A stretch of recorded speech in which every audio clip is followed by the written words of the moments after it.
I need to sell some wool, the boy told the merchant. The shop was busy, and the man asked the shepherd to wait until after. So the boy sat on the steps of the shop and took a book from his bag. I didn't know shepherds knew how to read, said a girl's voice behind him. The girl was typical of the region of Andalusia, with flowing black hair and eyes that vaguely recalled the Moorish conquest. Well, usually I learn more from my sheep than from books, he answered.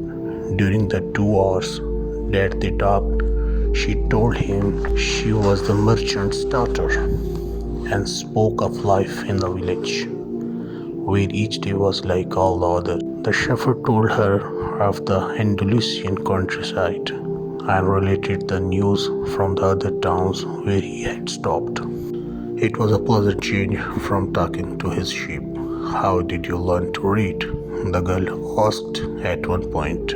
Like every day, like everybody learns, he said. In school? Well, if you know how to read, why are you just a shepherd? The boy mumbled an answer that allowed him to avoid responding to her question.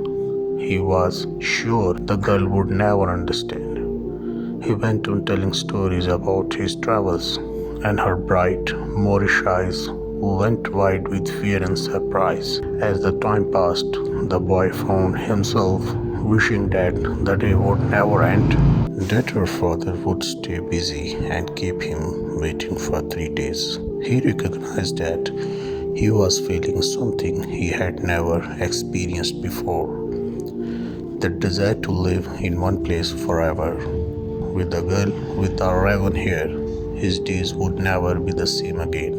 Suddenly the merchant appeared. He asked the boy to shear 4 sheep. He paid for the wool and asked the shepherd to come back the following year. And now it was only 4 days before he would be back in that same village. He was excited and at the same time uneasy. Maybe the girl had already forgotten him. Lots of shepherds passed through the selling their wool. It doesn't matter, he said to his sheep.